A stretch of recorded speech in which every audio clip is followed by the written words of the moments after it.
Hi, everyone, and welcome to a special Democratic National Convention edition of Newsmakers. I'm Jerry Roberts. It is Tuesday, August 20th, and all week we're talking to folks who are attending the convention in Chicago. And today I'm very pleased to welcome back Santa Barbara's very own representative in the House, Congressman Salud Carbajal, who's just been giving me a rundown of all the things he's doing there. How are you, Congressman? What are you up to in Chicago? Well, I'm doing great, participating with a number of convention activities and events. And tonight, Your picture, President your picture is Obama is going frozen. to give a speech. Your picture's frozen. Hang on. We seem to. Okay, we're back. A little bit of technical issues. So you're going to a lot of caucuses. It was a historic event last night, Congressman. I mean, the President of the United States giving up his place on the ticket. The whole thing is historic. How do you think he did in terms of passing the torch, so to speak, to Kamala Harris? Well, from what I saw and what I've heard and read, I was flying into the convention while the president was giving a speech, and then he was flying to Santa Barbara, of all places in the country. He's in Santa But Barbara and you're there. there you go. But he has good taste. He knows where to go in the United States if he wants to go to a good vacation. But certainly, I think the president did a good job. I think, on his way out, he wanted to out put a focus on the things that his administration was able to accomplish and passing the torch to Kamala Harris to be our next president. Yeah, but the whole thing ran so long that they had to bump James Taylor. I mean, what kind of convention does bumps James Taylor? That's kind of a bad thing Uh, for boomer voters. well, obviously that was unfortunate, but it's he's the president of the United States. He's a big deal. Let me ask you about something he said, a phrase that jumped out of me. He said the U.S. has, quote, the best economy in the world. As you go around the 24th district and talk to people about the economic issues that they have, do you think they think we have the best economy in the world? Well, I think everybody's dealing with the global inflation that touches everywhere in the globe, including the United States. And I think people feel that, that's still front and center in our daily lives, trying to get ahead, trying to put food on the table, pay the rent, childcare, healthcare costs. Those are still in the front of all Americans' minds. But when let's take a step back and you look at the lowest unemployment in decades, the strongest economy in decades. I think that overall the economy's roaring, but you're right.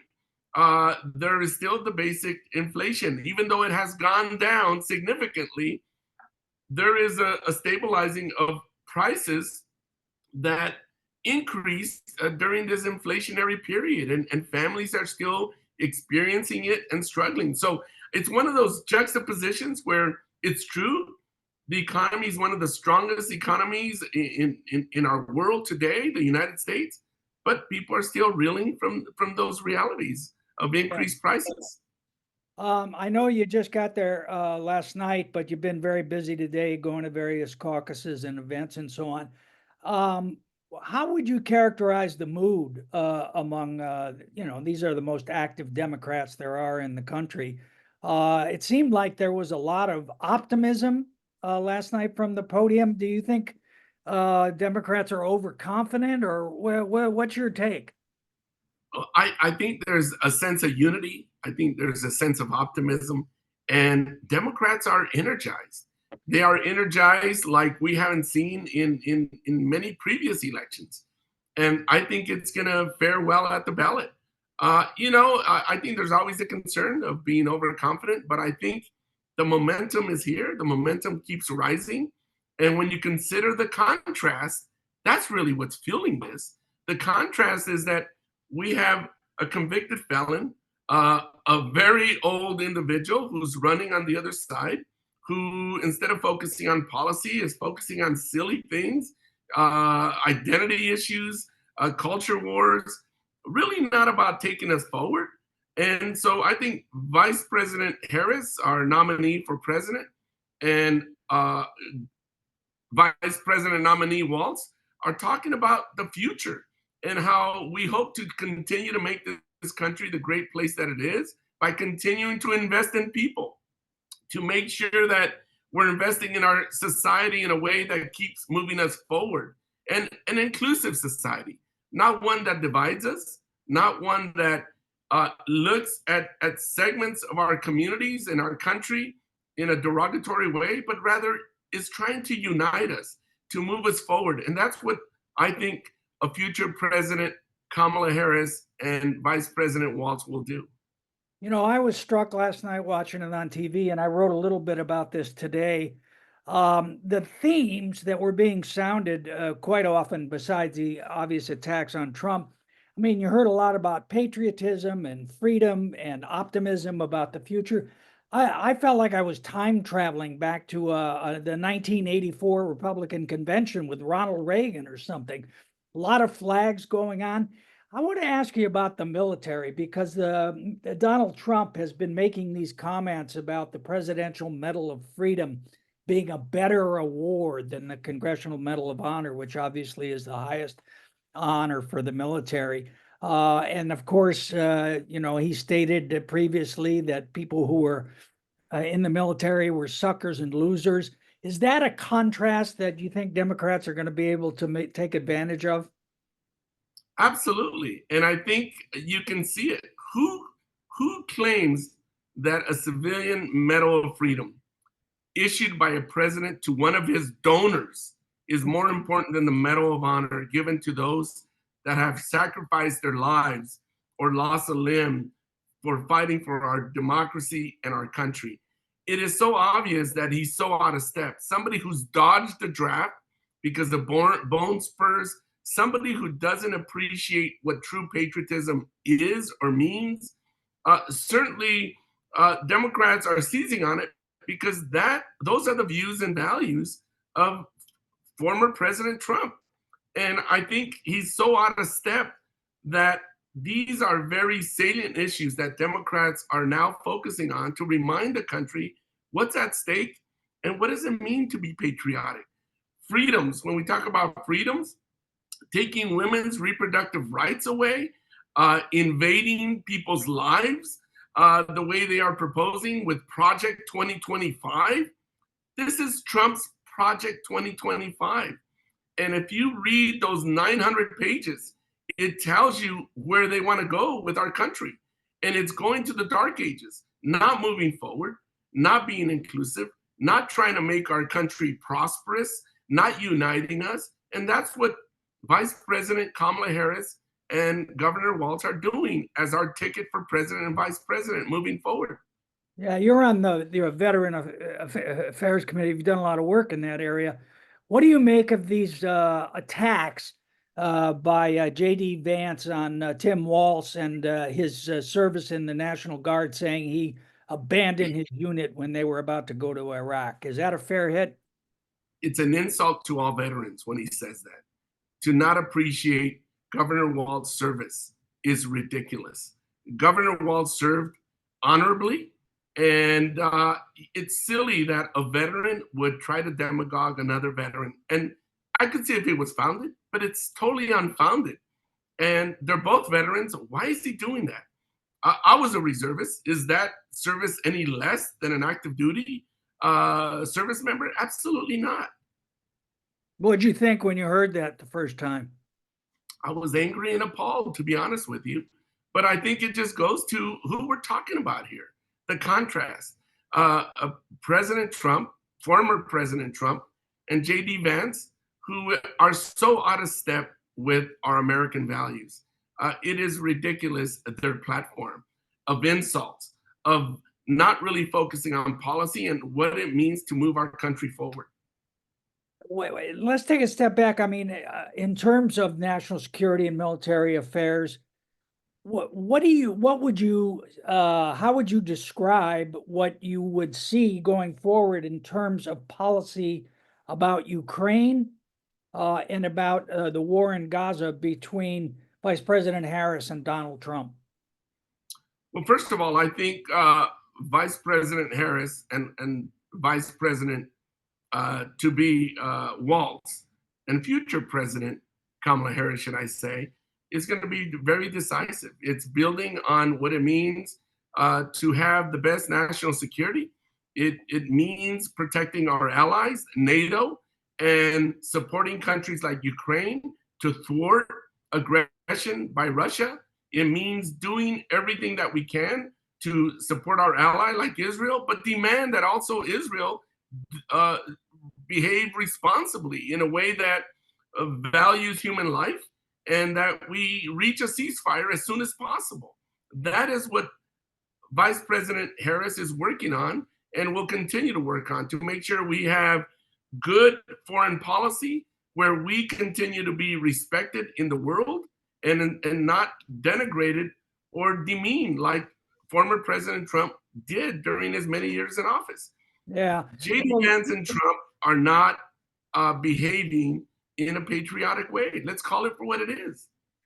Um, the vice president, and maybe I'm reading too much into it, but it seems, I mean, she has a difficult task. She has to be loyal to President Biden, and obviously she has been part of the administration, but she also needs to separate herself to a certain extent, define herself for herself.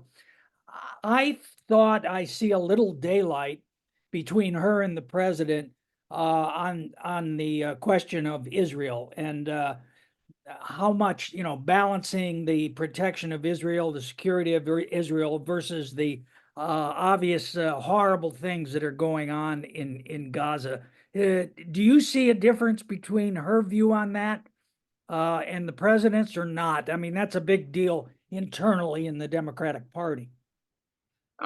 Absolutely. I think that for the most part, they've been united on that policy, but I also see Vice President Harris really advocating for a ceasefire sooner rather than later in a more aggressive way.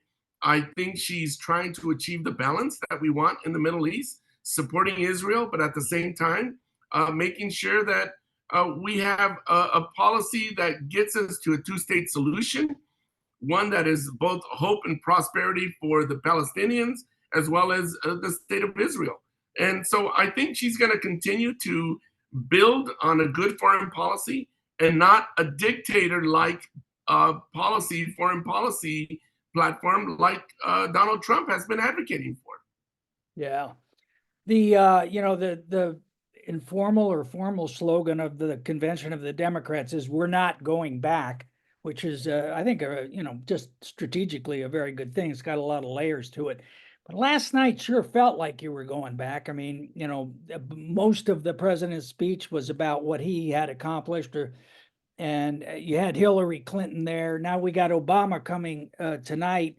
And I assume he's going to try to spin this forward and talk about Kamala Harris more and his knowledge of her and what he thinks she would do. What are you looking for Obama to do tonight? Well, Jerry, let's start with why that's been the case. I think the president tried to remind the American people all the extraordinary things that he has done for our country, that has moved our country forward. The PACT Act, the Inflation Reduction Act, investing in renewable energy, our infrastructure, Chips and Science Act, onshore technology, and developing our workforce, providing the most significant benefits for veterans in 3 decades, Safer Communities Act, address gun violence, the first piece of bipartisan legislation that we passed in more than 30 years. I think the president was trying to outline those accomplishments of where we were and where we are today because of those accomplishments. Certainly moving forward, I think President Obama, as we get to Vice President nominee Waltz and eventually nominee for President Kamala Harris, you're going to start seeing that vision shape up of what it means going forward and not going back for our country in foreign policy, investments for working families, investments to keep our country moving forward in a direction that's positive and in a way that's joyful, not dark and going back like former President Trump has been outlining in all his speeches. Yeah. Well, and you list all of these accomplishments, and I know it's got to be a big frustration for Democrats. Despite that, Joe Biden has the lowest favorability rating of any president in decades, and 2/3 of the country think we're on the wrong track. Uh, is that a message failure, or why do you think that's the case if all of these things have been accomplished? Well, I think being able to demonstrate all those things that have been accomplished is always a messaging challenge. And certainly the cost of living that people are experiencing, that's really front and center. What's really driving that?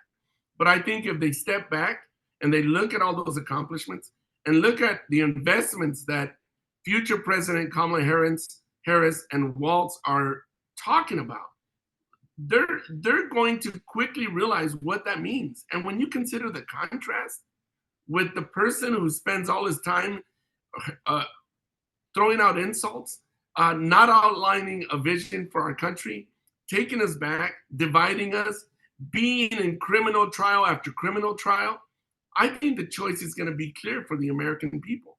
I am absolutely confident that the American people, comes November 5th, are going to vote Harris Waltz for president and vice president. All right, I know you got to go, but let me ask you something real quick.